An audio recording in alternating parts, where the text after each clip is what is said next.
Assalamualaikum warahmatullahi wabarakatuh. Alhamdulillah. Wassalatu wassalamu ala Rasulillah Muhammad ibn Abdillah wa ala alihi wa sahbihi wa man walah. Subhanaka la ilma lana illa ma 'allamtana innaka antal alimul hakim. Rabbi shrah li sadri wa yassir li amri wahlul 'uqdatan min lisani yafqahu qawli. Amma ba'du. Bismillahirrahmanirrahim. Dan kita udah beberapa hari lagi, Bu, mau masuk kepada bulan suci Ramadan. Jangan lupa, ya Bu ya, nisfu Sya'ban itu malam penentuan nasib. Nih penting banget gak tuh? Penting banget nih, Bu. Malam penentuan nasib. Kita nggak tahu nih kan nasib kita ke depan nih kayak gimana. Ada apa aja di depan kita nggak paham. La tadri nafsun madza taksibu gada, kata Allah dalam Al-Qur'an. Wa ma tadri nafsun bi ayyi ardin tamut. Seseorang nggak pernah tahu apa yang akan dikerjakannya esok hari. Kita cuma bisa merencanakan. Akan tetapi Allah jualah yang menentukan. Jadi teman-teman sekalian, kita bisa rencanain doang, tapi yang sejatinya apa yang akan kita kerjakan esok hari kita nggak pernah tahu. Apa yang akan terjadi esok hari kita nggak pernah tahu. Kita nggak tahu, orang tua kita nggak tahu, anak kita nggak tahu, suami kita nggak tahu, pemerintah nggak tahu apa yang akan terjadi esok hari. Yang tahu siapa? Allah Subhanahu wa ta'ala. Karenanya kita mesti minta benar-benar sama Allah Subhanahu wa ta'ala urusan nasib ini. Jadikan nasib kami bagus ya Allah. Jadikan nasib kami baik ya Allah. Saya ingat dulu kalau saya minta doa sama Hubabah Bahiyah. Hubabah Bahiyah itu salah satu perempuan solehah, Bu. Salah satu wali min auliyaillah. Seorang waliyah ya Bu ya, wali perempuan. Dengan segala kemuliaan-kemuliaan yang beliau punya. Alhamdulillah saya dekat dengan beliau. Alhamdulillah Allah karuniakan. Ibu-ibu sekalian, saya kalau minta doa sama beliau, beliau doain saya itu satu doa. Asa nasibik zain Halimah. Asa nasibik zain. Beliau bilang mudah-mudahan nasib kamu bagus nak. Semoga nasib kamu bagus. Saya dulu suka mikir gitu. Emang kenapa ya menasib gitu? Tapi ternyata sudah saya ingat-ingat, abah saya dulu juga bilang yang sama. Kata abah saya, nak orang hidup tuh yang penting nasib. Orang cakep nasibnya bagus, gak enak hidupnya. Betul Bu? Orang cakep aja, kalau nasibnya gak bagus, gak enak loh hidupnya. Apalagi orang jelek. Orang kaya, kalau nasibnya nggak bagus, hidupnya nggak enak loh Bu. Apalagi orang. Maksud saya tuh nasib itu nggak terkait sama rupa, nggak terkait sama harta. Kalau orang tuh sama Allah dikasih nasibnya bagus, enak aja hidupnya. Biar kata dia nggak seberapa dikasih apa-apa. Tapi kalau nasibnya bagus tuh udah enak aja hidupnya. Punya harta cukup. Ibu ya? Mau pergi pengajian ada. Kan begitu? Mau buat sedekah ada. Mau ikutan nyumbang acara ada. Kan begitu ya? Kepengen umroh ada. Pengen haji ada juga. Wah tuh. Itu namanya rezeki yang berkah. Namanya nasib hartanya adalah harta yang bagus. Nah kita minta kayak begitu tuh sama Allah Subhanahu wa ta'ala. Makanya di malam nisfu Sya'ban, nanti ibu-ibu sekalian jangan lupa amalin nih bacaannya.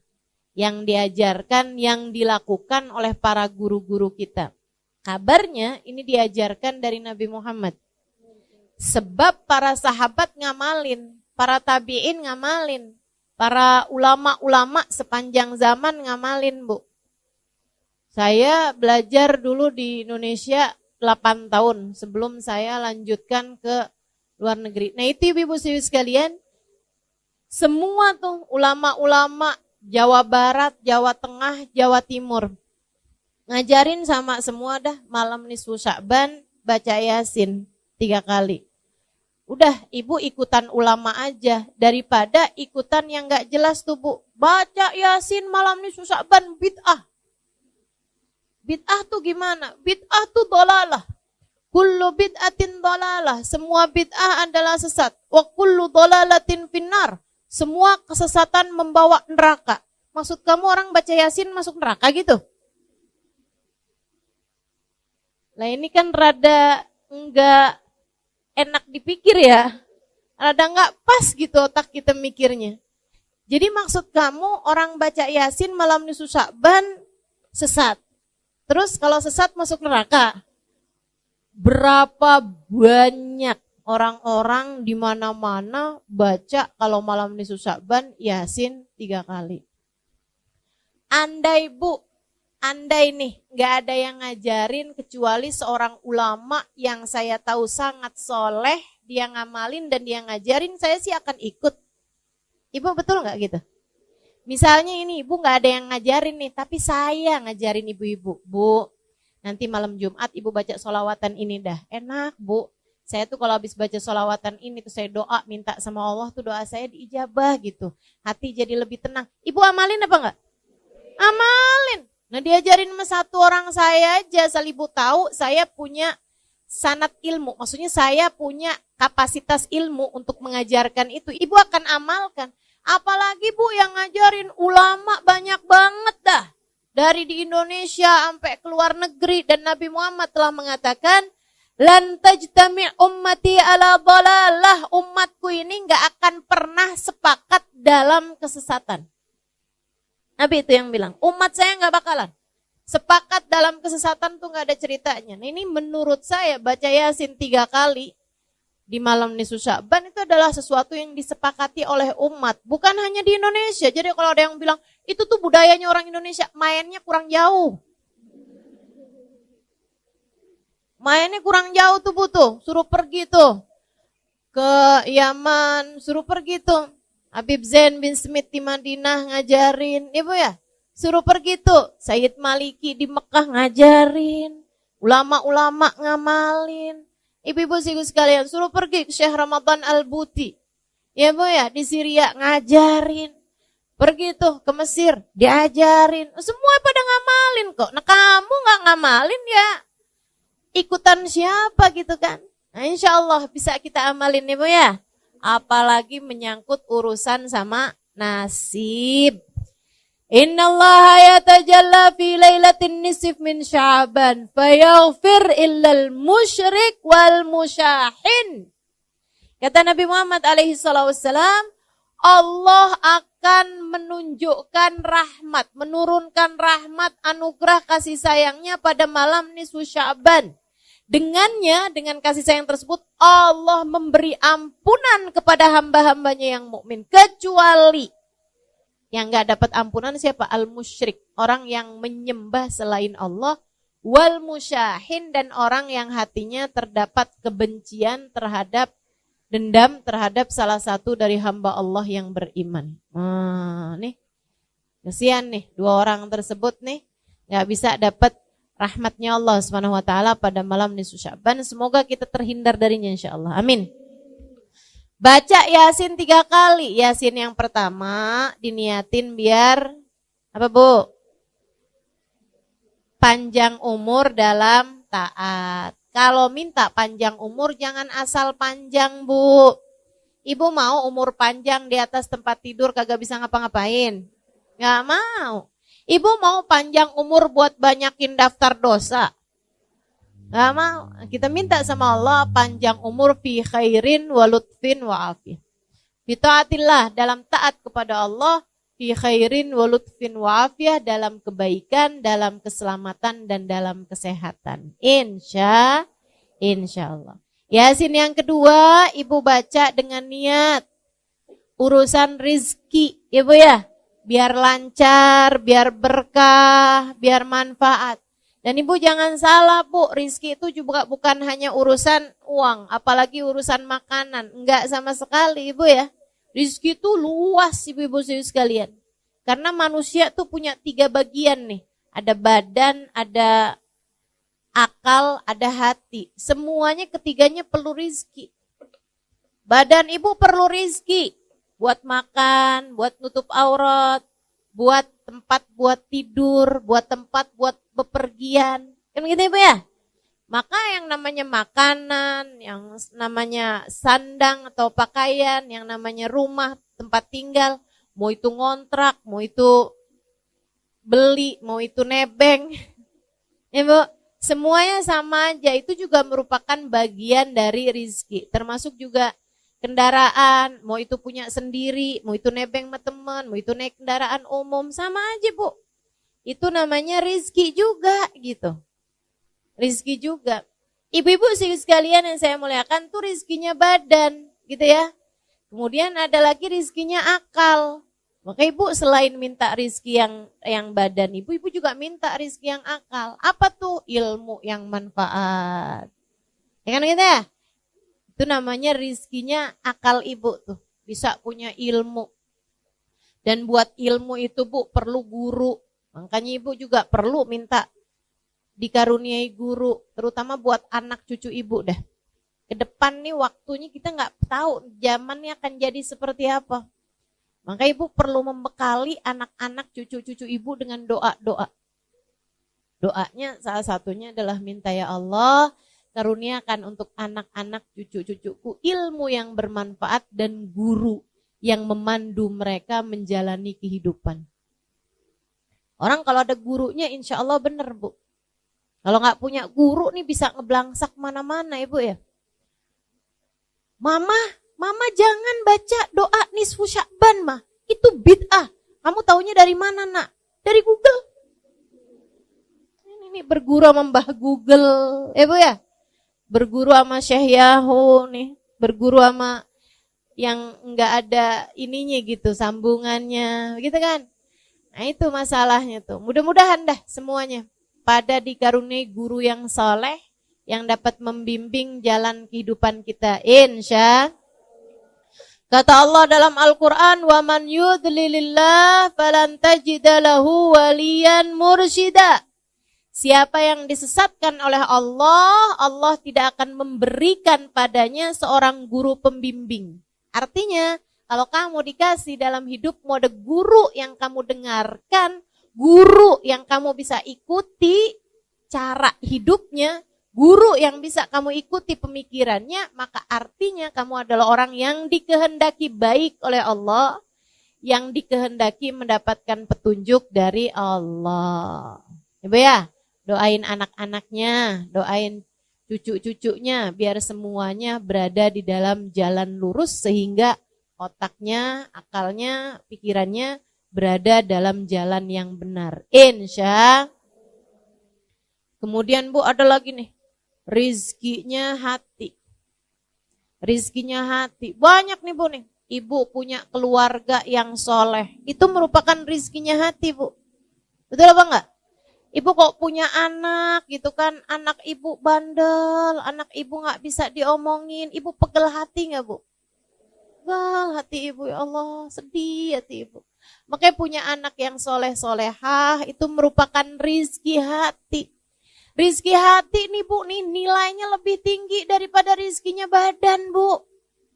Bu, punya suami yang soleh, rezeki apa bukan? Rezeki ibu ya, rezeki.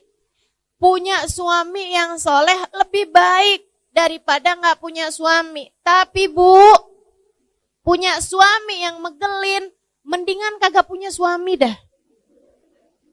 Betul gak? Betul gak? Betul, jangan ya Allah kasih saya suami deh ya Allah, yang penting laki-laki dah. Enggak, ibu mesti punya standar gitu kan, yang soleh, bisa bawa kebaikan dunia akhirat. Rezeki tuh ibu-ibu sekalian, rezeki. Makanya minta tuh sama Allah rezekinya hati. Rezekinya hati tuh macam-macam ya bu ya. Akhlak yang baik, itu juga rezekinya hati. Ya kan? minta dikaruniai akhlak yang bagus, minta dikaruniai perilaku yang benar, minta dikaruniai kehidupan yang menyenangkan. Itu rizki hati tuh. Kita minta ke semua rizki ini dari Allah Subhanahu wa taala pada malam nisfu Sya'ban nanti. Ini saya sampaikan biar ibu-ibu enggak nyesel. Kalau ibu-ibu taunya nanti pas malam 17 Sya'ban udah lewat nisfu Sya'bannya, ya ampun. Kok baru tahu sih, kemarin doanya cuman gitu doang nih. Gitu kan. Tapi kalau saya kasih tahu sekarang, ini kan udah deket nih. Jadi ibu-ibu enggak nyesel. Kalau saya kasih taunya 2 minggu yang lalu, takutnya ibu-ibu keburu lupa. Apa ya gitu, Ustazah kemarin tuh ngajarin kayaknya penting dah. Tapi apa gitu udah lupa lagi. Nah ini kan deket nih, insya Allah gak lupa ya Bu ya. Baca Yasin yang pertama, niat panjang umur dalam taat. Baca Yasin yang kedua, niat rizki, zahir batin, rizkinya badan, rizkinya akal, rizkinya hati. Kemudian, ini yang paling penting nih, bergantung dengannya nasibmu di akhirat. Minta agar dimatikan di waktunya nanti dalam keadaan husnul khotimah. Karena kayak apapun senengnya hidupmu di dunia, ada orang hidupnya seneng banget nih di dunia. Meskipun gak ada yang kayak begitu. Orang tuh yang namanya hidup tuh pasti aja ada enak, ada gak enaknya kan. Tapi andai ada orang hidup seneng aja di dunia nih. Tapi matinya su'ul khotimah. Bu, udah deh tuh. Jadi penyesalan sepanjang kehidupannya nanti di akhirat. Sebaliknya, kalau ada orang hidupnya susah terus, tapi matinya husnul khotimah, udah tuh. Bakalan jadi kesenangan nantinya di akhirat. Lupa sama semua kesusahan kehidupan kalau dia matinya dalam keadaan husnul khotimah. Minta sama Allah, ya Allah apabila datang ajal menjemput kami, matikan kami dalam husnul khotimah. Kenapa kok kami enggak saya Ustazah? Ya boleh kami, boleh saya. Cuman kalau ibu-ibu doa kami, ibu niatin juga buat anak-anak. Ya Bu ya? Buat suami, buat orang-orang yang ibu sayangi. Semoga semuanya dimatikan dalam husnul khotimah. Ibu-ibu sekalian yang saya muliakan. Nah nanti nih Bu, abis nisfu Sya'ban lewat. Oh ya, nanti malam nisfu Sya'ban tuh usahakan ada sedekah. Yang ibu sedekahkan. Walaupun sesedikit apapun, saya orang susah Ustazah, ya gak apa-apa, susah juga ada. Tapi kan ibu makan, betul apa enggak? Nah dari yang ibu makan itu, sebagian dah, ada yang ibu sedekahkan.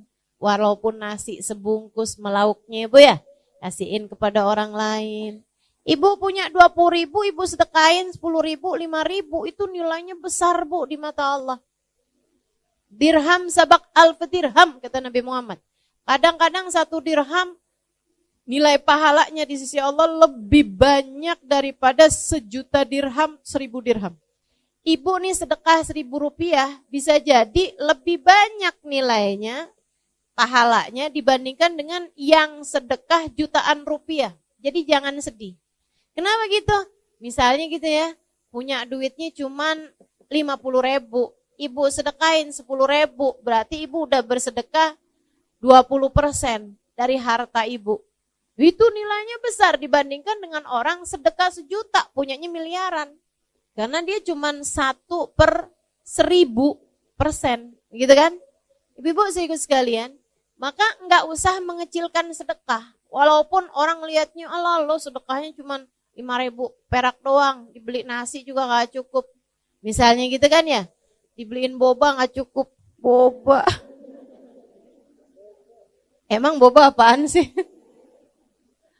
Ibu-ibu sekalian, jangan mengecilkan sedekahmu. Karena nilai sedekah tuh Bu, enggak dihitung dari nilai sedekahnya berapa. Allah tuh suka ngitungnya dari seberapa pemilikan hartamu. Gitu. Aja mudah-mudahan pokoknya malam nisfu Sya'ban usahakan ada sedekah yang kita sedekahkan. Allah tuh suka gak tega. Kalau ngelihat hambanya yang sedekah tuh, Allah suka gak tega. Ya ampun, ini dikasih sedikit aja bisa ngasih sama orang lain. Bakalan aku kasih banyak dah, gitu. Nah, tuh. Nanti sama Allah SWT dilipat-lipat gandakan, disenangkan dunia akhirat. Insya Allah. Ibu-ibu sih sekalian, habis nisfu Sya'ban itu ibu nggak boleh puasa lagi. Ya, habisnya nisfu Sya'ban ibu nggak boleh puasa sunnah. Tapi kalau puasa wajib yaitu bayar utang tetap boleh. Sampai selunasnya. Sampai selunasnya. Ibu bayar deh tuh. Karena itu kan puasa itu yang wajib-wajib memang wajib dibayar gitu Bu. Jadi nggak ada batasan sampai akhir Ramadan. Meskipun sebaiknya Bu ya, jangan akhir Ramadan banget tuh kamu masih ada puasa. Sebaiknya udah dibayar-bayarin dulu dah. Dari sebelum hari terakhir di bulan Ramadan. Hari terakhir di bulan Ramadan itu kalau puasanya nggak wajib ya Bu ya, hukum puasanya haram. Hukum puasanya haram. Ibu nggak punya utang, begitu kan ya. Nah itu walaupun misalnya saya punya puasa sunnah yang nyambung nih Ustazah. Saya puasain dari bulan Rejab kemarin, Rejab, Sya'ban saya puasain. Boleh nggak puasa saya nyambung sampai Ramadan, sampai Lebaran? Nggak boleh. Wajib hari terakhir di bulan Sya'ban ibu nggak puasa. Kenapa gitu? Sebab seperti yang tahun sekarang nih Bu nih Sya'bannya jatuhnya cuma 29 hari. Nah tanggal 29 berarti besokannya itu kan bisa Ramadan bisa nggak Ramadan. Kalau hari terakhirnya bisa 30 ya. Kalau hari terakhirnya 30 itu kan bisa tanggal 1 Ramadan, bisa juga tanggal 30 Sya'ban. Namanya Yaumus Syak. Nabi Muhammad mengatakan, Man shama yaumas syak faqad asa Abal Qasim. Siapa yang berpuasa pada hari terakhir di bulan Sya'ban, di hari yang diragukan apakah udah masuk puasa atau belum, faqad asa Abal Qasim, dia telah durhaka kepada Nabi Muhammad. Nah kalau hari Sya'bannya terakhir 29, tetap juga jangan puasain tuh Bu tanggal 29. Walaupun ibu punya puasa sunnah yang nyambung. Kenapa gitu? Biar memisahkan antara puasa sunnah dari puasa yang wajib. Ya Bu ya? Jadi Bu jangan puasa hari terakhir di bulan Sya'ban. Itu untuk puasa yang sunnah. Tapi kalau untuk puasa yang wajib, emang utang puasanya masih banyak, tetap boleh tuh dipuasain meskipun tanggal 29 Sya'ban. Ibu-ibu sekalian yang saya muliakan, sebenarnya mengakhirkan puasa sampai lewat nisfu Sya'ban tuh hukumnya makruh Bu. Makruh. Apalagi kalau sampai datang puasa Ramadan, kamu masih punya utang puasa dari Ramadan yang sebelumnya, tuh hukumnya haram. Haram artinya dosa. Ya Bu, makanya Ibu bayarin tuh utangnya. Kenapa gak bayar-bayar? Kagak ada yang nagih Ustazah. Nah loh, mau minta siapa yang nagih? Israel. Kan serem banget ya Bu. Nah, insya Allah dah, pokoknya bayarin dah hutangnya tuh. Saya dah yang nagih, mewakili malaikat Israel. Masya Allah. Sebelum datang malaikat Israel, buruan bayar hutangnya. Mudah-mudahan Allah SWT jadikan kita lunas dari semua hutang. Baik hutang kepada Allah, kayak puasa begini nih, ataupun hutang kepada manusia. Insya. Sampai datang Ramadan, Ibu, hati-hati sama Ramadan. Ramadan itu Bu, amal ibadah dilipat gandakan benar. Tapi jangan salah, dosa juga dilipat gandain. Bu, orang tuh kalau bulan Ramadan ya Bu ya, bohong kan emang haram. Ya Bu, tapi kalau ibu-ibu bohongnya di bulan Ramadan, ibu bohongnya berkali lipat. Apalagi kalau ngepasin Lailatul Qadar, nah loh. Sekali bohong kayak 1000 bulan bohong. Serem bener. Berlipat ganda Bu. Karena katanya para ulama, semua waktu di mana amal ibadah berlipat ganda, kalau kita berbuat dosa juga berlipat ganda. Makanya banyak ulama memilih untuk tidak mau tinggal di Mekah. Kenapa gitu? Karena di Mekah itu amal ibadah berlipat ganda. 1 rakaat senilai 100.000 rakaat. Benar. Akan tetapi dosa juga berlipat ganda. Di Masjidil Haram itu sholat 1 rakaat senilai 100.000 rakaat di tempat yang lain. Tapi kalau bikin dosa di Masjidil Haram, dosanya juga lipat-lipat ganda. Mekah itu ibu-ibu sekalian satu-satunya kota yang kamu di dalam kota Mekah dosanya hati aja dicatat sama malaikat. Seram, makanya para ulama milih enggak dah tinggal di Mekah, enggak, takut enggak bisa ngasih kehormatannya kota Mekah. Karena memang tempat yang amal ibadah berlipat ganda, dosa juga berlipat ganda. Sama halnya dengan Ramadan. Waktu di bulan Ramadan itu amal ibadah berlipat ganda. Sekurangnya 70 kali lipat. Sekurangnya minimal. Jadi kamu puasa, pahala puasanya 70 kali lipat. Kamu terawih, pahala sholatnya 70 kali lipat. Kamu sedekah, pahala sedekahnya 70 kali lipat. Itu minimal. Ada yang bilang ampe 700 kali lipat. Ada yang bilang ampe 1000 kali lipat. Ada yang bilang bahkan bisa lebih daripada itu juga. Dan di bulan Ramadan itu ibu-ibu sekalian, ampunan Allah diturunkan banyak banget. Dan buat ngebantuin kita ibadah, buat ngebantuin kita diturunin ampunan rahmat, Bu. Allah segitu baiknya, Bu. Setan dicutiin dulu. Setan bebas tugas. Setan disuruh liburan, gak tahu deh tuh saya kemana gitu ya. Gak paham deh tuh. Yang pasti ibu-ibu sekalian, gak ada setan di bulan Ramadan. Setan yang ngebisik-bisikin dirimu itu loh. Yang ngebisik-bisikin kalau lagi duduk pengajian kayak begini, ngantuk ya, udah nggak usah dengerin ustadzahnya, udah tidur aja gitu. Dia sambil gini nih. Di mata kita jadi begini. Pernah ada yang berasa nggak? Mana orangnya? Saya. Ya Allah, apalagi yang deket-deket kipas sampai berat banget matanya. Itu tuh Bu, setan yang itu tuh kalau di bulan Ramadan nggak ada. Ustazah ada tahu. Maksud kamu gimana? Saya baca Quran ngantuk, bener dah Ustazah. Kata setan, bukan saya. Itu mah asli kamu deh tuh. Emang tukang ngantukan kalau ibadah ya. Masya Allah, Masya Allah. Jadi jangan ada yang nyalahin setan kalau bulan Ramadan. Setan bilang gak ikut-ikut. Saya gak ikut-ikut kata setan. Ayo Bu, bikin setan gak gampang masuk lagi sama kita habis lebaran. Bikin setan gak kenal sama kita habis lebaran. Mana di itu si Halimah. Kok kayak udah susah nih dimasukin. Itu ada caranya ibu-ibu sekalian. Ramadanmu dinaikin mutunya. Ramadanmu dinaikin tingkatannya. Imam Al-Ghazali dalam kitabnya Bidayatul Hidayah menerangkan tentang 3 kelasnya orang-orang saat berpuasa. Ya Bu, gimana tuh? Kata Imam Ghazali, ada puasa kelas umum, ada puasa kelas khusus, ada puasa kelas khususil khusus. Jadi ibarat naik kereta, nih ada kereta kelas ekonomi, ada kelas bisnis, ada kelas eksekutif. Ibu-ibu sekalian, yang kelas ekonomi nih Bu nih, takut gak kebawa dah. Kayaknya nih, duduknya pada di gerbong nih kayaknya. Kelas ekonominya kayak gimana nih, puasa nih. Katanya Imam Ghazali, yang puasa hanya sekedar memuasakan perut dan farji.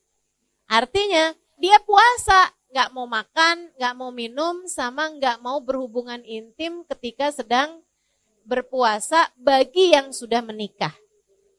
Begitu ya, puasa berarti gak boleh makan, gak boleh minum, gak boleh hubungan. Gitu doang dia. Tapi yang lain-lain masih jalan terus. Yang lain-lain tuh kayak gimana? Ngomongin orang jalan. Bohong, gitu ya. Ngelihat dengan syahwat, iya juga gitu. Nontonnya gak bener, juga jalan juga. Semua maksiat masih dikerjakan. Marahin suami, tambah jadi. Soalnya deket-deket lebaran, dana-dana belum tunai, belum cair. Masih beku di kulkas ya Bu ya.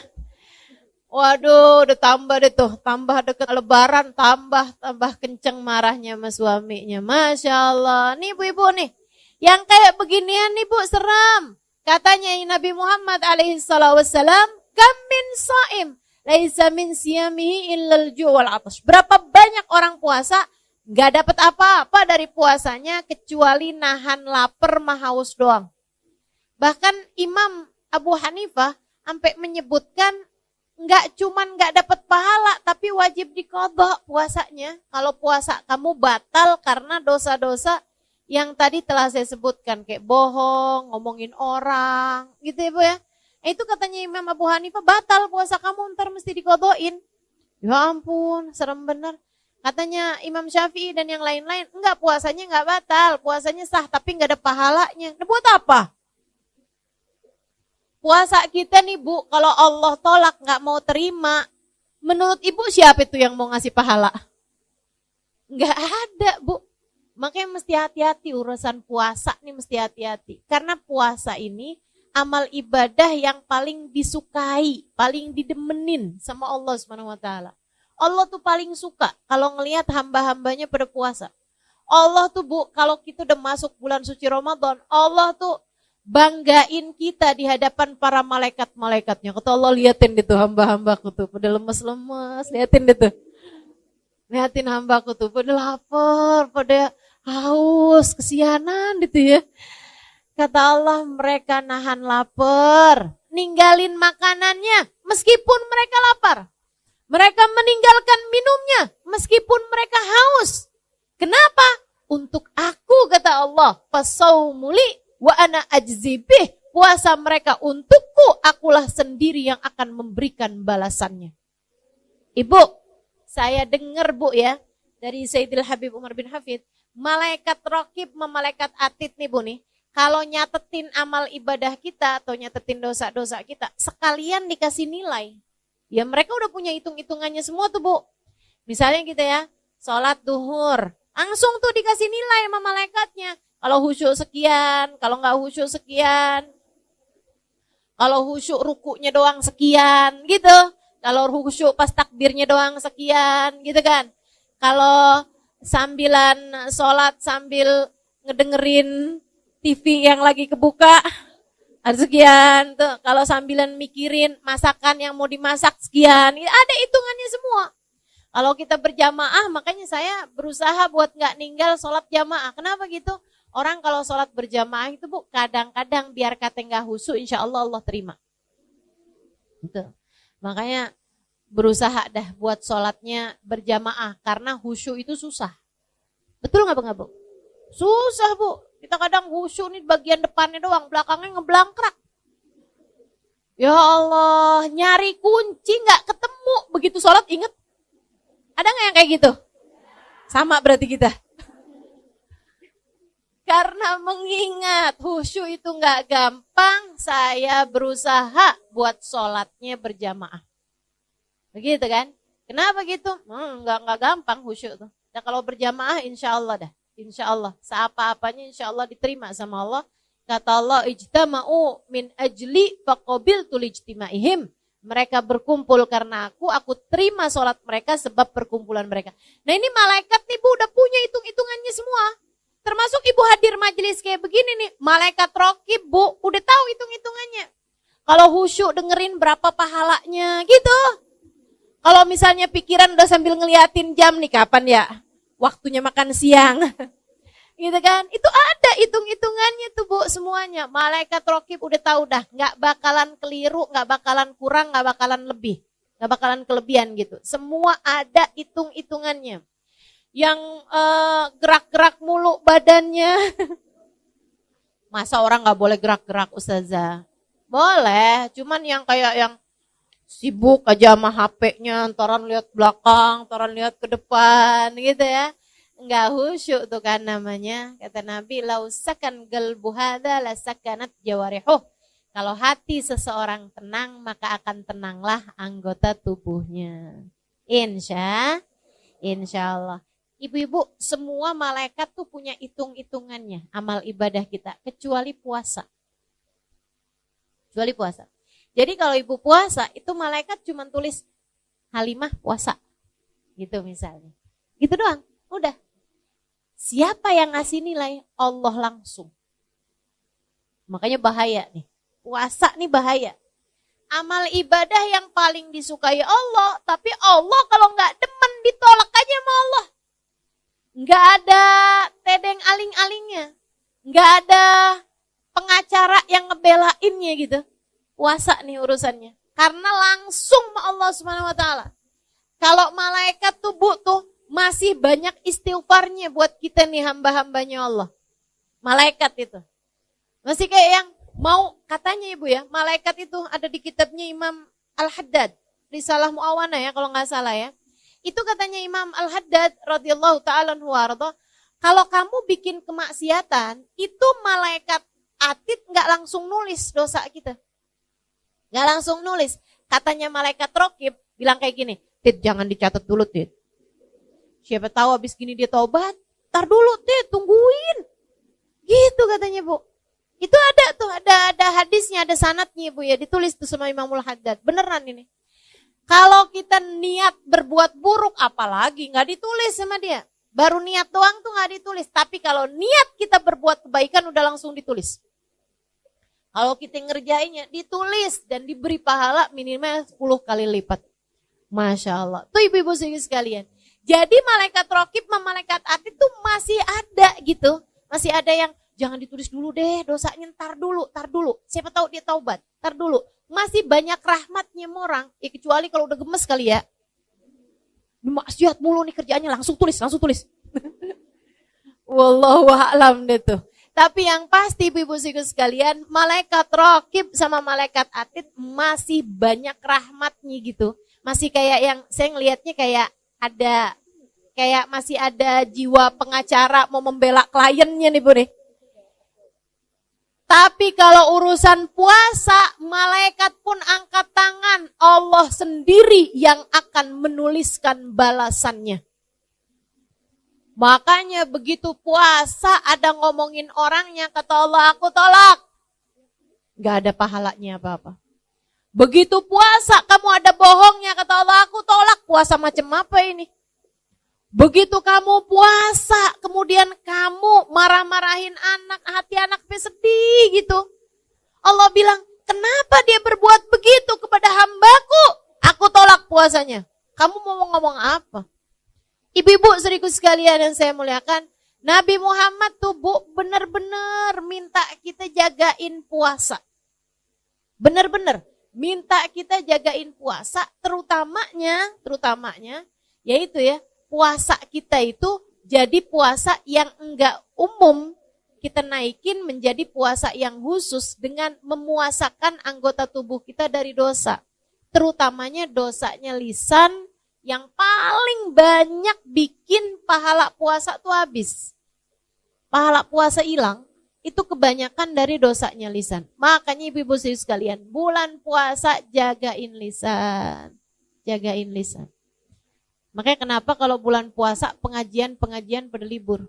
Kenapa gitu? Maaf ya Bu ya. Memang juga karena sepanjang bulan, 11 bulan tuh anggap pelatihan kalau bulan puasa kayak waktu praktek gitu. Itu iya juga. Dan juga biar ibu-ibu lebih konsentrasi ibadah-ibadah kayak baca Quran dan lain sebagainya. Itu iya juga. Tapi juga Bu, karena kita nih perempuan-perempuan nih kalau udah kumpul-kumpul, mulut kita nih suka rada nyerempet gitu. Ya, yang nggak niat ngomongin orang aja nyerempet jadi ngomongin orang. Betul apa enggak? Apa kabar Bu? Baik, masih bagus nih. Ya kan ya? Kemarinan nggak kelihatan. Iya nih lagi ada masalah sama suami. Tuh. Yang satu demen curhat, yang satu kepo. Ya udah kan pas. Emang ada masalah apaan Bu? Iya gitu udah tuh ya. Gimana ya, biar jadi kayak istri orang gitu. Emang selama ini istrinya siapa? Genderuwo gitu. Ya Allah. Ibu-ibu sekalian yang saya muliakan, pokoknya emang bulan Ramadan tuh Bu tuh, saran saya emang sebaiknya Bu, kalau bisa diusahain gak banyak ketemu orang tuh ahsan. lebih baik. Kenapa gitu? Itu dia dah, udah ketemu orang banyak inian tuh akhirnya jadi nyerempet. Ini dah gitu. Bohong, itu udah harus banget ditutup kamusnya. Jangan ada kebohongan di bulan Ramadan. Kalau habis tarawih gimana Ustazah? Ya sama aja. Bulan Ramadan tuh dosa dilipat gandain. Jangan sampai nih ada ibu-ibu nih tanyain sama suaminya, kamu lihat uang saya di saku baju yang kamu cuci nggak? Bang, nanyanya habis tarawih ntar gimana? Enggak gitu ya Bu. Pokoknya yang namanya bohong mah dosa gitu, mau siang mau malam. Dan kalau kamu bohongnya siang, yang ngebatalin pahalanya puasa. Jangan ngomongin orang, baik dari lisanmu atau dari jempolmu. Sekarang banyak nih orang ngomongin orang gak pakai mulut lagi ya Bu ya. Tapi pakai jempol. Ya Allah Bu, di pengajian ada tuh yang WhatsApp sama temennya. Lo lihat nggak tuh si No datang tahu? Di mana emang duduknya? Sambilan nih, ada ustadzahnya yang lagi ceramah padahal. Ya ampun, bisa-bisanya dia datang, kagak punya malu. Nah tuh. Ya Allah. Tuh ibu-ibu saya sekalian, kamu bahkan kelihatannya lagi duduk di majelis taklim, akan tetapi sejatinya kamu sedang ghibah. Ghibah tuh Bu bahaya dan bisa batalin pahala puasa kita. Karena sejatinya orang lagi ghibah, lagi ngomongin orang, lagi ngegosip, itu kayak makan bangkai daging saudaranya sendiri. Seram, mudah-mudahan Allah jaga lisan kita. Biar gak gampang ghibah insya Allah. Karena nih Bu, nih dosanya ghibah nih ya Bu ya. Dosa yang kita tuh ngerasanya kayak semua orang ngerjain, jadi kayak gak dosa-dosa amat gitu. Berasa gak gitu? Betul kan? Kayak gak dosa-dosa amat gitu. Nah, ibu-ibu kalau dibilang makan daging babi, wih kayaknya udah dosa banget, neraka tuh pasti. Kan begitu ya? Si ibu itu dia Islam loh, tapi dia bisa loh makan daging babi. Ya ampun, dia masak kemarin makan daging babi. Iya astagfirullah. Diomongin, padahal dosanya ngomongin itu lebih gede daripada dosanya makan babi. Bukan berarti ibu makan babi aja dah kalau gitu. Gak gitu juga. Nah gitu juga. Tapi maksud saya tuh dosanya lebih gede gitu. Kata Imam Ghazali kan gitu ngasih perumpamaan. Kata Imam Ghazali, orang pakai emas, laki-laki pakai cincin emas, kan dosa. Ada ulama pakai cincin emas, kan dosa tuh kan. Diomongin sama orang-orang gak sadar kata Imam Ghazali. Kalau dosanya ngomongin orang, apalagi ulama, lebih gede. Berpuluh-puluh kali lipat, bahkan beratus kali lipat daripada dosanya orang pakai cincin emas. Kadang itu suka gitu. Gak gitu kadang. Mudah-mudahan deh Allah selamatin kita semuanya. Lisan gak bertulang. Ya Bu ya, kita mesti punya kendali terhadap lisan kita, tahu apa yang mesti diomongin, apa yang gak perlu diomongin. Juga bulan puasa nih Bu, biar puasamu naik menjadi kelas khusus tadi ini, kelas bisnis. Ibu mesti jagain lisannya dari menyakiti hati orang. Hati-hati Bu, bahaya. Bu, bahaya. Termasuk anak sendiri. Ibu jangan suka nyakitin hati anaknya. Dibangunin susah sahur, akhirnya keluar kata-kata yang gak bagus. Jangan, nanti yang nyesel dirimu sendiri. Ini gak kayak anak orang nih. Kayak anak. Kayak anak apa? Kalau ibu nyebutin nama salah satu binatang, anak sakit hati kan. Meskipun anak kalau bisa nyaut. Ya kalau saya anak monyet, ibu induknya dong. Untung aja anak-anak kita tuh sopan-sopan loh Bu. Betul apa enggak? Anak-anak kita tuh santun-santun. Ibu suka marah kalau ibu ngajak anak ibu ngomong, anak ibu pegang HP. Betul apa enggak? Coba diingat-ingat. Nah, kalau ibu ngomong, HP-nya ditaruh dulu. Nih ibu mau ngomong penting nih, liatin muka ibu, liatin. Saya ini ibumu loh nak, surga kamu tuh udah di bawah kaki saya. Ada yang suka gitu? Enggak ya? Enggak segitu dramanya ya? Ibu-ibu sekalian, kita marah kalau kita ngomong anak kita pegang HP. Tapi betapa seringnya anak kita ngomong dan kita pegang HP, ngaku. Betul apa enggak? Dan alhamdulillah anak kita santun-santun. Saya nggak pernah lihat tuh yang anaknya ngomong kayak gini. Ibu, saya lagi ngomong ya Bu ya. Coba taruh HP-nya. Nggak pernah lihat saya. Nggak pernah lihat. Santun anak kita, Masya Allah. Maka ibu-ibu sedikit sekalian yang saya muliakan, jagain hati anakmu. Kalau kamu sendiri nggak pinter jaga hati anakmu, siapa lagi yang akan jaga hati dia?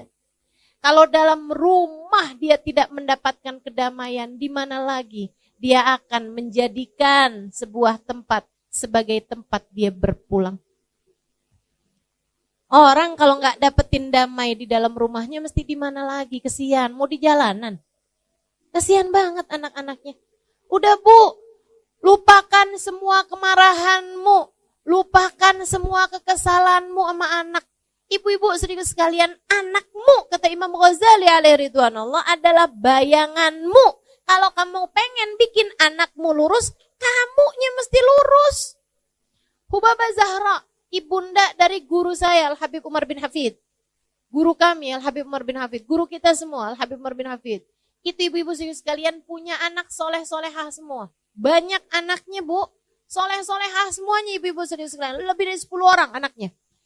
Semuanya soleh, semuanya solehah. Bahkan yang satu jadi mufti di kota Hadramut. Yang satu lagi Al-Habib Umar bin Hafid, orang soleh wali min auliyaillah. Ibu-ibu sedikit sekalian yang saya muliakan, semuanya soleh-solehah. Putra-putri dari Hubabah Zahra ini ya Bu ya. Ditanya, ada seorang ibu nanya sama Hubabah Zahra, Hubabah gimana caranya biar anak saya soleh-solehah. Hubabah Zahra sambil senyum, karena emang orangnya senyuman mulu tuh Bu tuh. Padahal hidupnya susah, hidupnya berat, senyum aja. Katanya beliau kayak begini, nak, kamu kalau kepengen anak kamu soleh-solehah, ya kamunya mesti solehah. Gampang aja ngomongnya, kamunya yang solehah. Terus kalau kamu udah solehah, kamu tinggal doain anak kamu. Sebab doanya perempuan yang solehah diijabah sama Allah. Dengannya anakmu jadi anak yang soleh-solehah. Gampang deh tuh. Kamunya yang solehah, terus kamu doain anak kamu biar soleh-solehah. Insya Allah. Jangan dikatain nanti kamu yang nyesel. Jangan dikatain nanti kamu yang nyesel. Anak-anakmu tuh. Jangan diomelin nanti kamu nyesel. Ibu kayak gak pernah aja ngomelin anak abis-abisan pas dia tidur. Kamu liatin, ya Allah kesian. Pernah? Pernah? Saya gak pernah usah tuh, orang saya belum punya anak. Ya iyalah. Tapi yang pada punya anak pasti tuh ngerti tuh apa yang saya omongin. Ya Allah Bu, jangankan ngomelin gitu. Ngomong kasar aja sama anak.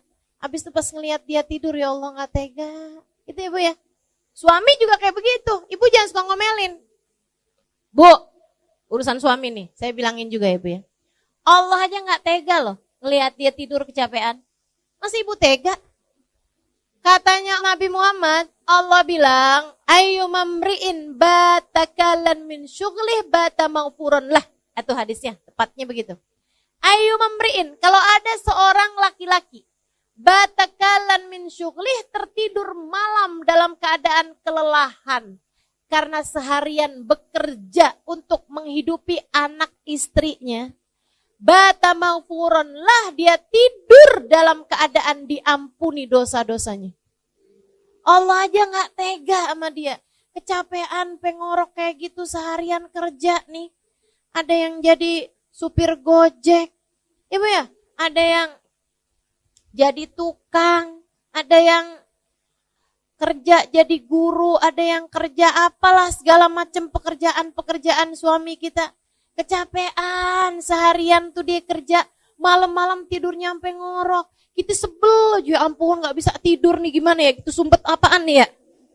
Biar suara ngoroknya gak kedengeran gitu kan. Kita balikin, dia miring ngoroknya. Ya Allah, kita tendang aja bagaimana nih, ya ampun, astagfirullah. Ibu-ibu istriku sekalian, Allah aja gak tega loh. Padahal dia kerja tuh, sampai capek ngorok. Bukan buat Allah, buat kamu. Masa Allah aja gak tega, kamu tega sih sama dia? Kesian, ya. Meskipun kalau ada suami juga saya bakalan bilangin nih, sian sama istrinya. Sian. Kamu omelin seharian, kamu tidur lihat dia gitu, kamu tega? Nggak tega juga. Istri kamu tuh loh, perempuan gitu ya, dengan segala kelemahannya, dengan segala hatinya yang lembut, Dia mau ngurusin kamu, walaupun kamu belum tentu mau kurus. Dia mengurusin anak-anaknya. Yang adalah anak-anak kamu gitu kan. Kasihan tuh. Ya Allah. Allah aja gak tega sampai dijadikan surga berada di bawah telapak kaki. Masa kamu tega sih? Maka berumah tangga nih mesti yang saling sayang. Dah, hilangkan segala kemarahan-kemarahan. Hilangkan segala kebencian-kebencian. Bulan Ramadan.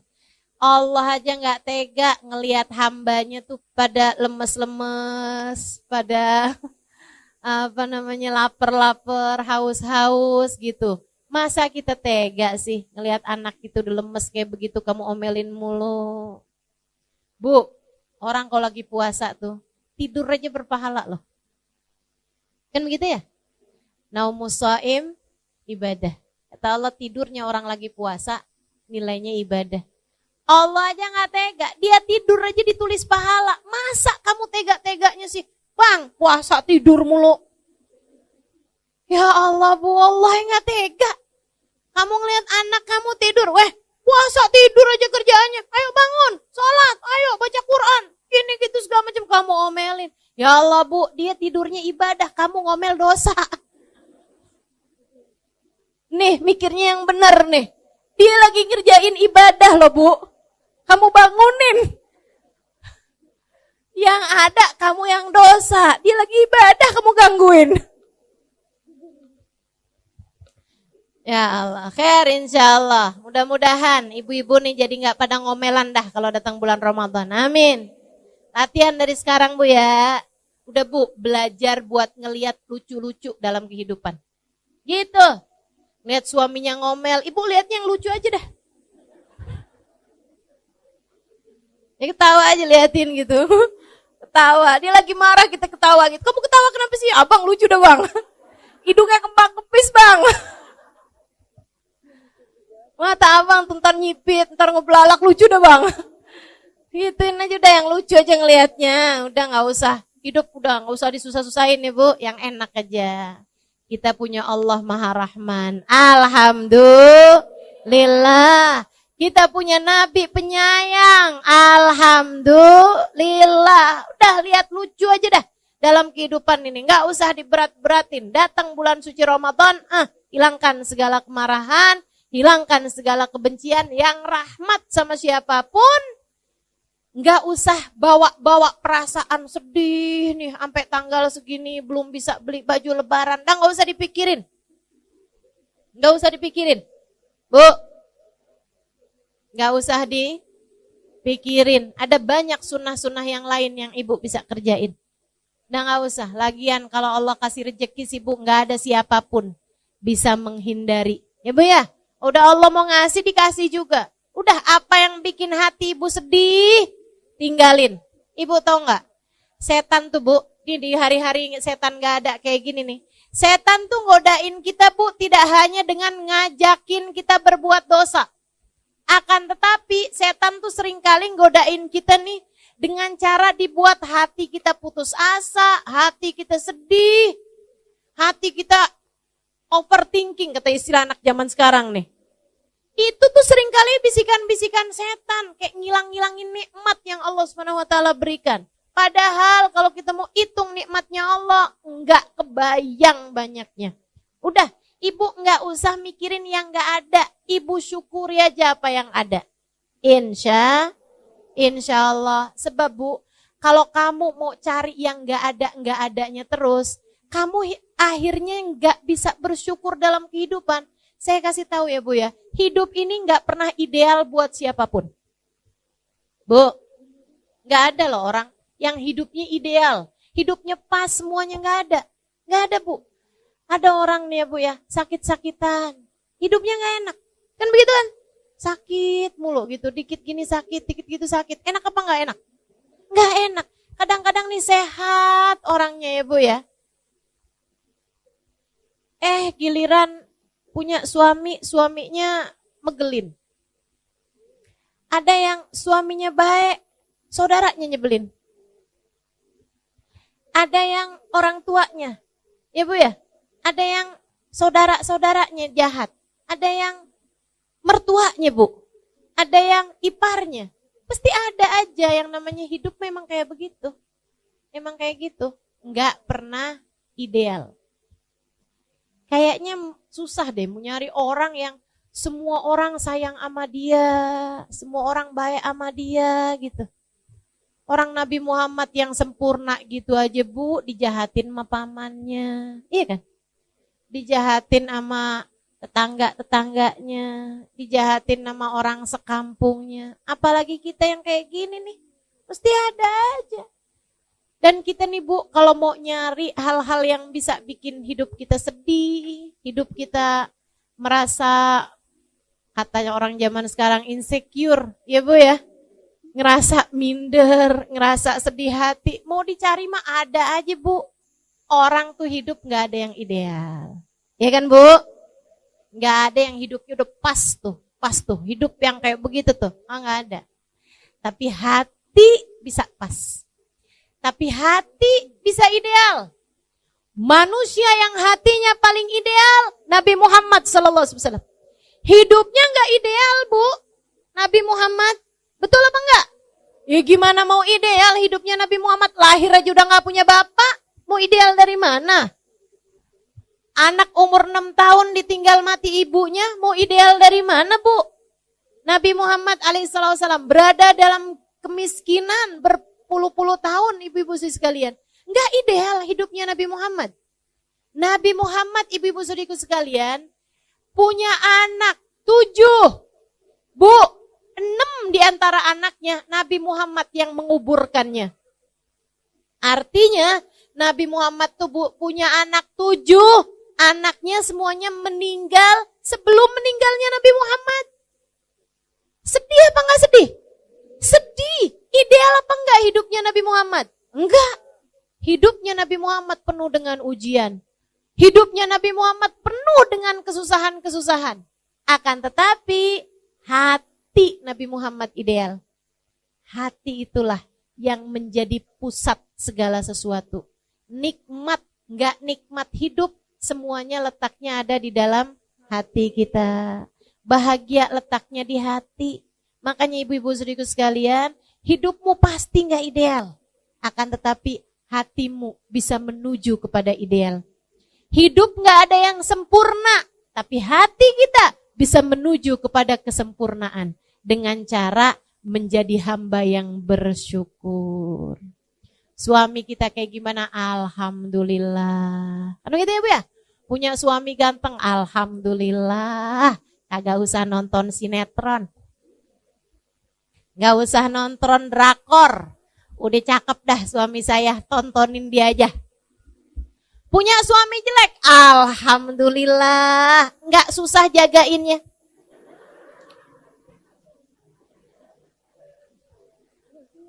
Agak ada yang mau sama dia. Jadi mutlak penuh. Jadi milikmu seutuhnya. Ibu-ibu saudariku sekalian yang saya muliakan, dah yang enak-enak aja dah Bu ya.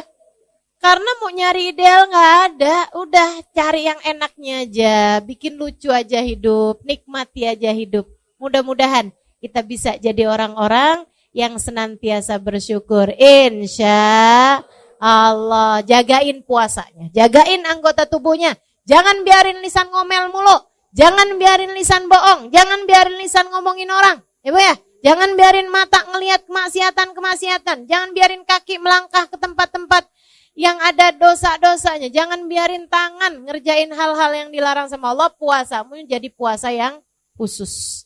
Naik lagi. Wah, naik lagi kalau ini sih kata Imam Ghazali ini puasa buat para wali, buat para nabi, buat hamba-hamba yang udah emang tingkatannya tinggi-tinggi dah tuh.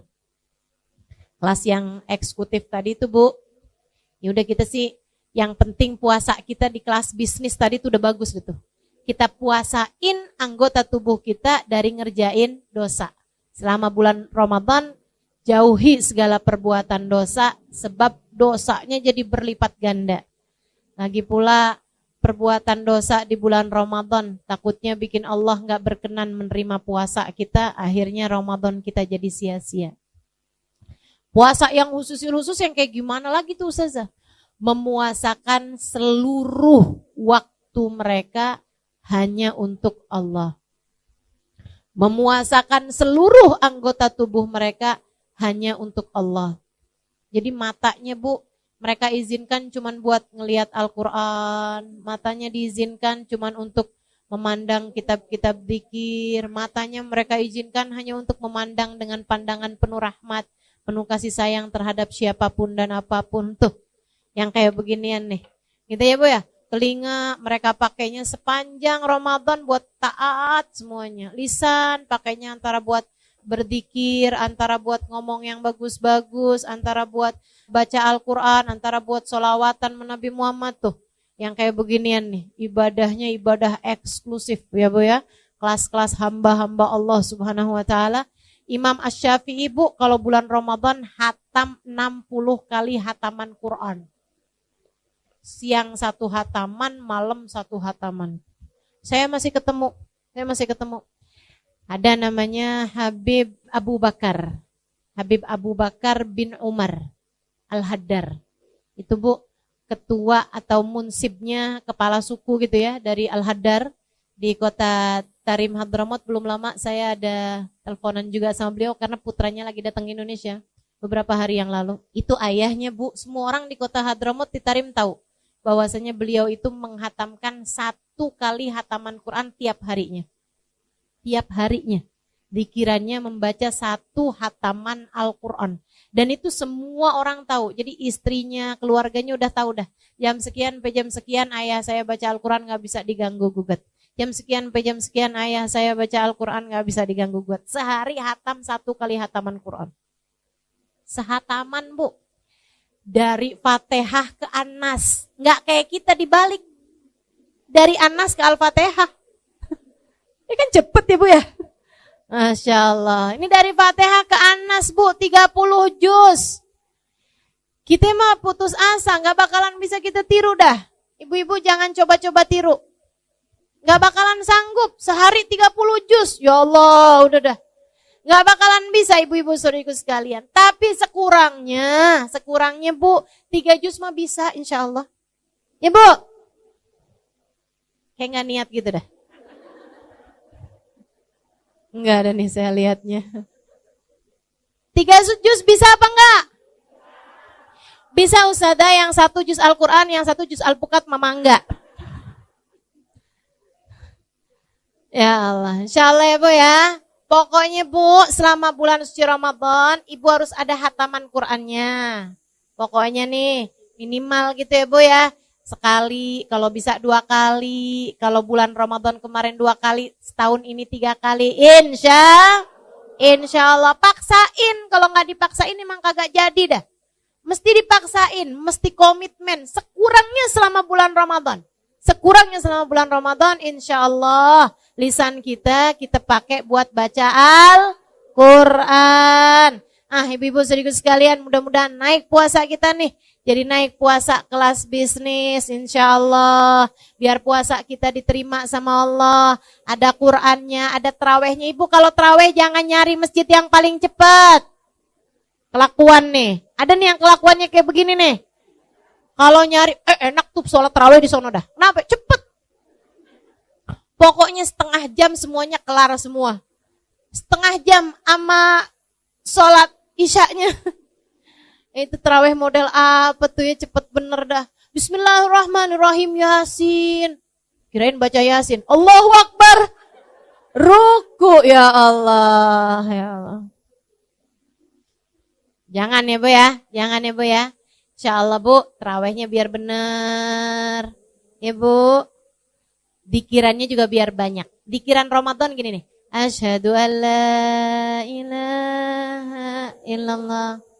Astaghfirullah. Nas'alukal jannata wa na'udzubika. Asyhadu an la ilaha illallah. Astaghfirullah. Nas'alukal jannata. Asyhadu an la ilaha illallah. Astaghfirullah. Nas'alukal jannata wa na'udzubika minan nar. Allahumma innaka afuwun tuhibbul afwa fa'fu anna. Allahumma innaka afuwun. Allahumma innaka afuwun tuhibbul afwa fa'fu anna ya karim. Nah, tuh kita perbanyak. Insyaallah mudah-mudahan Allah terima semuanya. Allah mudahkan semuanya buat diamalkan insyaallah. Mudah-mudahan apa yang turun pada malam nisfu Sya'ban dan pada sepanjang bulan Ramadan nanti Allah tidak menghalangkan kita darinya insyaallah. Semoga saja di saat turun hujan ampunan kita semuanya terampuni dosa-dosanya. Ketika turun hujan rahmat kita menjadi hamba yang disayang Allah Subhanahu wa taala. Ketika turun itkun minan nar, pembebasan dari api neraka, kita menjadi orang-orang yang telah dibebaskan Allah dari api neraka insyaallah. Mudah-mudahan Allah Subhanahu wa taala menjadikan kita di bulan Ramadan semakin dekat dengan orang-orang saleh, semakin dekat dengan hamba paling saleh Nabi besar Muhammad sallallahu alaihi wasallam karena kita mengikuti cara beliau menjalankan bulan suci Ramadan.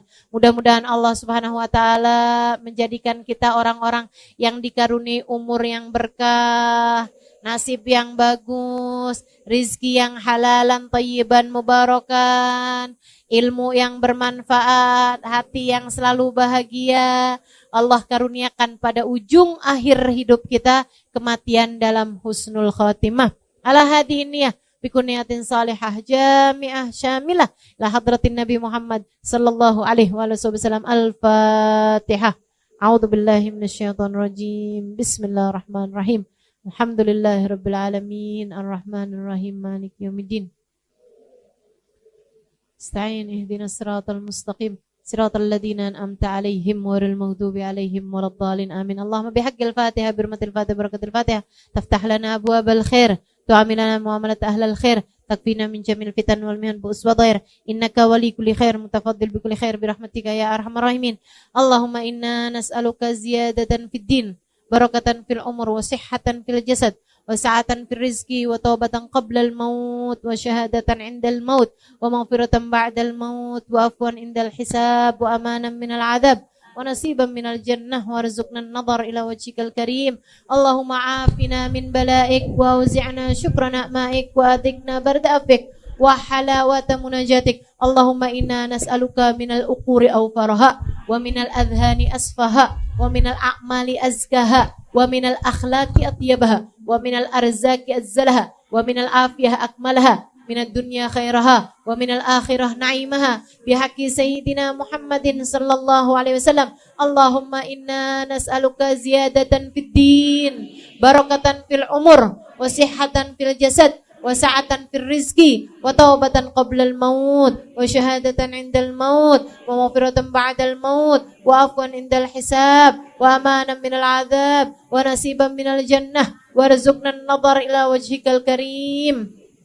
Allahumma hawwin alaina fi sakaratil maut wan najata minan nar wa afwan indal hisab. Allahumma rabbana atina fid dunya hasanah wa fil akhirati hasanah wa qina adzaban nar. Dawahum fiha subhanakallahumma wa tahiyyatuhum fiha salam wa akhiru da'wana anil hamdulillahi rabbil alamin. Allahumma barik lana fi Sya'ban wa ballighna Ramadan wa inna ala siyam wal qiyam wa qiraatil Qur'an wa ganni'na bil galil minat ta'am wal manam wal kalam. Allahumma barik lana fi Sya'ban wa ballighna Ramadan وأعنا على الصيام والقيام وقراءة القرآن وقنعنا بالقليل من الطعام والمنام والكلام وصلى الله على سيدنا محمد وعلى آله وصحبه وسلم دعواهم فيها سبحانك اللهم وتحيتهم فيها سلام آخر دعوانا أن الحمد لله رب العالمين.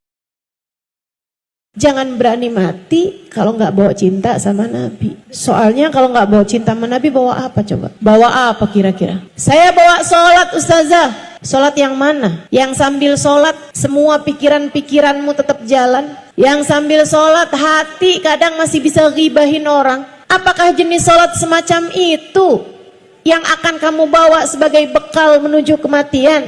Kita mah sholat aja bu. Jangan ditinggal juga sholatnya. Akan tetapi layakkah ia sebagai bekal untuk kamu menuju kepada negeri akhirat, selamat dari murka dan berhasil masuk ke dalam surga? Saya rasa sholat kita masih jauh untuk menjadi sholat yang layak membuat kita menerima balasan sebesar itu. Mau bawa apa ke akhirat? Bawa sedekah. Seberapa banyak sedekahmu? Sudahkah ada di antara kita yang mampu bersedekah dengan setengah harta yang dia punya? Adakah di antara kita yang sudah berani bersedekah dengan seperempat harta yang dia punya, atau bahkan sekedar 10% harta yang dia punya? Bukankah lebih mudah bagi kita itu selama ini untuk membawa harta kita ke pasar, duit kita, kemudian kita belanjakan daripada kita sedekahkan? Bukankah yang kita rasakan selama ini, uang 100.000 kalau dibawa pergi ke mall rasanya dikit banget,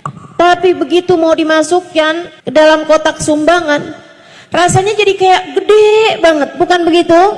Assalamualaikum warahmatullahi wabarakatuh.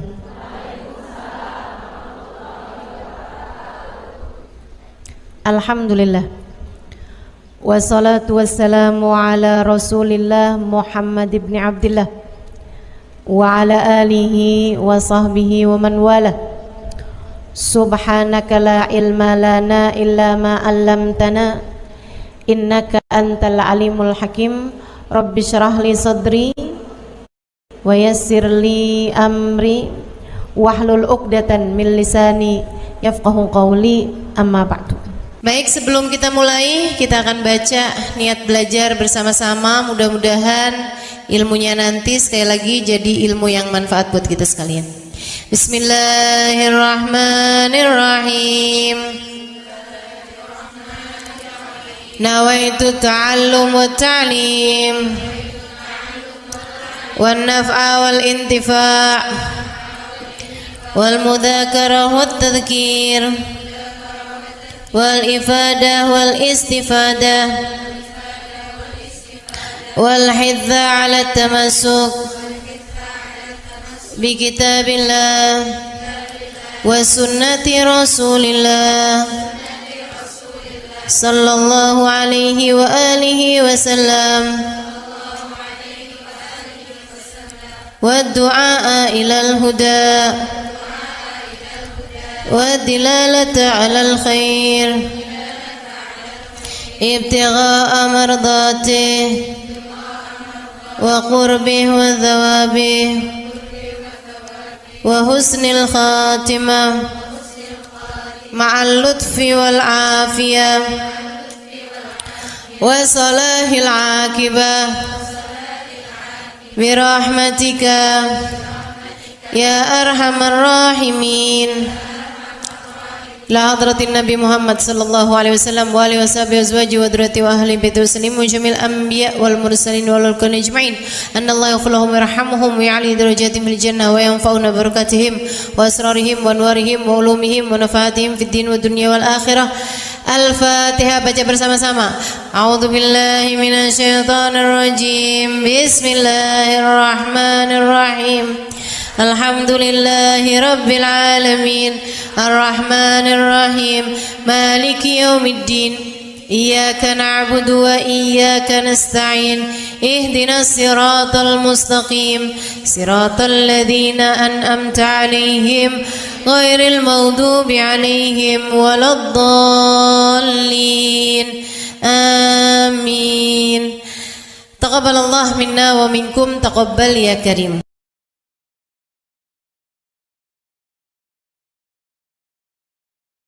yang hadir di majelis ini, baik ibu-ibu, kakak-kakak, adik-adik, anak-anak, nenek-nenek. Semoga semuanya dirahmati dan dicintai Allah. Semoga semuanya disayangi dan disyafaati Rasulullah Baginda Muhammad sallallahu alaihi wa ala alihi wa sahbihi wasallam. Sehingga mudah-mudahan di hari akhirat nanti Allah perkenankan kita ada dalam rombongan Nabi besar Muhammad,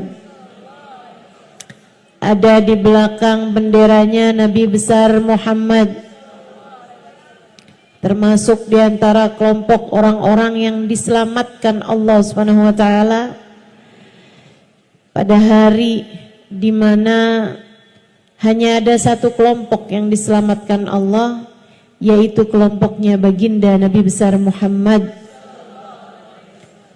Yang kata beliau, Adam wa man dunahu tahta liwa'i yaumal qiyamah. Nabi Adam dan nabi-nabi yang sesudahnya hanya akan berada di belakang benderaku di hari akhirat nanti. Maka yang ada di belakang Nabi adalah kelompok yang selamat. Siapa yang ada di belakang beliau? Para nabi-nabinya Allah. Siapa yang ada di belakang beliau? Para rasul utusan Allah. Siapa yang ada di belakang Nabi Muhammad? Para wali-walinya Allah Subhanahu wa taala. Syekh Abdul Qadir Jailani, Al-Faqih Al-Muqaddam Muhammad bin Ali Ba'alawi, Rabi'atul Adawiyah, sebut nama wali semuanya hanya akan berada di belakang Nabi besar Muhammad. Siapa yang ada di belakang Nabi Muhammad? Para sahabat-sahabat Nabi besar Muhammad sallallahu alaihi wasallam. Sayyidina Abu Bakar ada di belakang Nabi, Sayyidina Umar, Sayyidina Uthman, Sayyidina Ali, Zubair bin Al-Awam, Khalid bin Al-Walid, Zaid bin Haritha, Usama bin Zaid. Para sahabat-sahabat Nabi besar Muhammad sallallahu alaihi wa ala alihi wasallam hanya akan berada di belakangnya Nabi besar Muhammad. Siapa yang ada di belakang Nabi Muhammad? Alun Nabi sallallahu alaihi wasallam, keluarga Nabi sallallahu alaihi wasallam.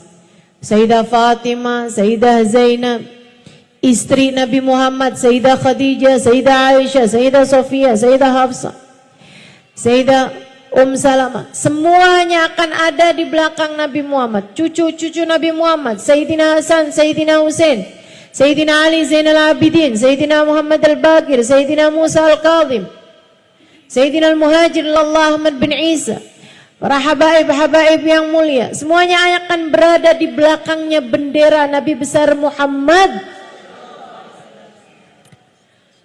Maka orang soleh dari zaman Nabi Adam sampai zaman akhir, yang solehnya semua hanya akan jadi pasukan, rombongan di bawah kepemimpinan Nabi besar Muhammad. Artinya, kalau kita, kalau kamu, kalau saya tidak ada dalam rombongannya Nabi Muhammad, artinya kita tidak termasuk di antara mereka yang selamat. Kita nggak bisa bilang, saya nggak harus ada di belakangnya Nabi kok. Saya maunya adanya di belakangnya Imam Ghazali. Imam Ghazalinya ada di belakang Nabi Muhammad. Artinya kalau kamu tidak mau ada di belakang Nabi Muhammad, kamu adanya di belakang Fir'aun, adanya di belakang Abu Lahab, adanya di belakang Abu Jahal, adanya di belakang Namrud, Haman, adanya ikutan sama pasukannya Iblis Al-La'in. Saudaraku sekalian saya muliakan, cuman ada dua kelompok. Kelompok yang selamat ada di belakang Nabi Muhammad, Kelompok yang tidak selamat ada di belakang orang-orang yang dimurka oleh Allah Subhanahu wa taala, yang Allah sebut dengan siratal ladzina an'amta alaihim, kelompoknya Nabi Muhammad, maghdubi alaihim waladdallin, kelompok-kelompok yang tidak berada di belakangnya Nabi besar Muhammad. Semoga kita semua, anak-anak kita, cucu-cucu kita, orang tua kita, suami kita, semua orang-orang yang kita sayangi, semuanya tidak terhalang dari berada dalam rombongan Nabi besar Muhammad. Ustazah, memangnya muat semuanya tuh, muat semuanya, sampai ke anak-anak cucu kita semuanya muat untuk ada dalam rombongannya Nabi Muhammad. Cuman ada yang di depan, ada yang di tengah, ada yang di belakang gitu. Biar kata di belakang gak apa-apa deh, yang penting masuk gitu. Sedikit sekalian, kenapa gitu? Sebab Nabi Muhammad adalah manusia yang terindah, manusia paling tercinta di sisi Allah, manusia yang Allah Subhanahu wa taala jadikan sebagai pemimpin seluruh umat manusia dari dunia hingga kelak di hari akhirat. Sangat indah. Kayak apa sih nih? Biar kita cinta menabi, biar kalau kita cinta di akhirat, semoga kita semua ada di belakang Nabi Muhammad. Seperti apa keindahan Nabi Muhammad? Sebab ada istilah tak kenal maka tak sayang. Kita meminta kepada Allah Subhanahu wa taala, semoga Allah jadikan hati kita semakin hari semakin sayang sama Nabi Muhammad. Semakin hari semakin cinta sama Nabi Muhammad. Semakin hari semakin rindu kepada Nabi besar Muhammad. Semakin hari semakin dekat dengan baginda Nabi besar Muhammad. Sehingga mudah-mudahan di dunia kita hidup dengan mengikuti jalannya. Di akhirat nanti kita pun akan ada dalam rombongan beliau insyaallah. Amin ya rabbal alamin. Alangkah indahnya dirimu, wahai baginda Nabi besar Muhammad sallallahu alaihi wasallam. Pengen kenal, pengen tahu nabinya. Yuk, dengerin saya mau cerita tentang Nabi Muhammad. Dengerinnya bukan cuman pakai telinga, karena telinga bisa lupa apa yang telah ia dengar. Akan tetapi saya memintamu untuk mendengarkan dengan telinga hatimu, untuk mendengarkan dengan hatimu agar apa yang kamu dengar dengan hati tidak mudah keluar lagi. Telinga bisa lupa apa yang dia dengar, tapi hati tak pernah lupa siapa yang dia cinta. Saya selalu sampaikan di mana-mana tempat, jangan berani mati kalau nggak bawa cinta sama Nabi. Menurut saya begitu. Saya nggak akan berani mati kalau nggak bawa cinta sama Nabi. Dan saya berharap juga semua teman-teman seperti itu. Jangan berani mati kalau nggak bawa cinta sama Nabi. Soalnya kalau nggak bawa cinta sama Nabi, bawa apa coba? Coba bawa apa kira-kira? Saya bawa sholat ustazah. Sholat yang mana? Yang sambil sholat semua pikiran-pikiranmu tetap jalan. Yang sambil sholat hati kadang masih bisa ghibahin orang. Yang sambil sholat hati kadang-kadang bisa suudzon sama orang. Yang sambil sholat pikiran kemana-mana. Apakah jenis sholat semacam itu yang akan kamu bawa sebagai bekal menuju kematian. Kita mah sholat aja, Bu. Kita mah sholat aja, Dek. Jangan ditinggal juga sholatnya. Akan tetapi, layakkah ia sebagai bekal untuk kamu menuju kepada negeri akhirat? Selamat dari murka dan berhasil masuk ke dalam surga. Saya rasa sholat kita masih jauh untuk menjadi sholat yang layak membuat kita menerima balasan sebesar itu. Mau bawa apa ke akhirat? Bawa sedekah. Seberapa banyak sedekahmu? Sudahkah ada di antara kita yang mampu bersedekah dengan setengah harta yang dia punya? Adakah di antara kita yang sudah berani bersedekah dengan 1/4 harta yang dia punya, atau bahkan sekedar 10% harta yang dia punya? Bukankah lebih mudah bagi kita itu selama ini untuk membawa harta kita ke pasar, duit kita, kemudian kita belanjakan daripada kita sedekahkan? Bukankah yang kita rasakan selama ini, uang 100.000 kalau dibawa pergi ke mall rasanya dikit banget, tapi begitu mau dimasukkan ke dalam kotak sumbangan rasanya jadi kayak gede banget, bukan begitu? Saudaraku sekalian yang saya muliakan, mau pulang bawa apa?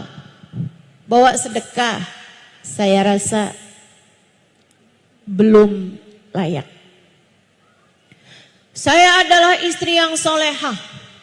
Saya akan boleh masuk surga dari pintu manapun yang saya inginkan sesuai dengan janji Nabi Muhammad.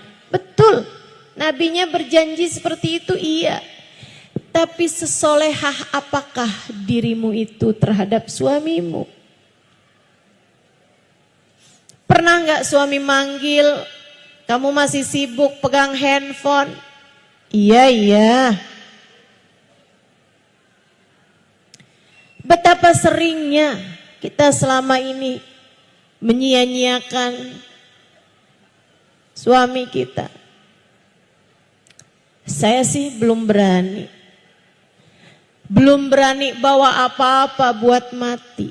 Satu-satunya harapan saya, satu-satunya andalan saya, satu-satunya tabungan saya, satu-satunya simpanan saya adalah baginda Nabi besar Muhammad,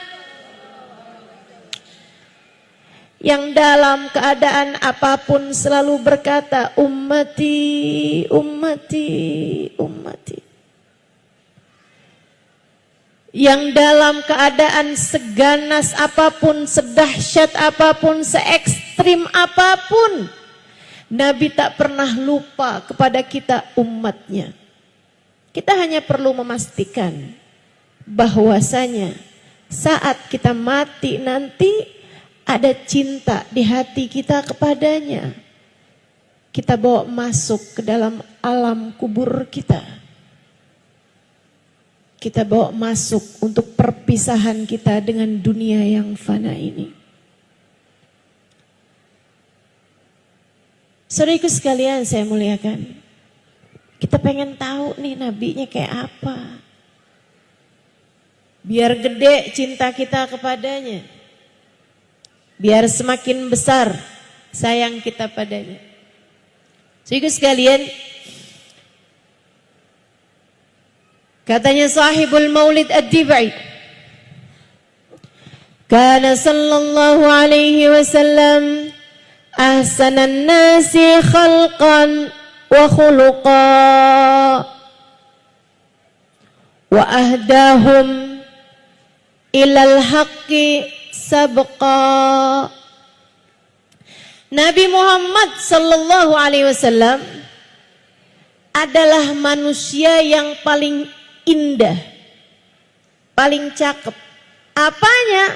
Khalqan, penciptaannya, fisiknya, zahirnya, wa khuluqan, dan akhlaknya, kepribadiannya, karakternya, hatinya, zahir, batin, semuanya paling indah, paling cakep. Apanya? Mukanya paling cakep, badannya paling cakep, bentuk tubuhnya paling cakep, akhlaknya juga paling cakep,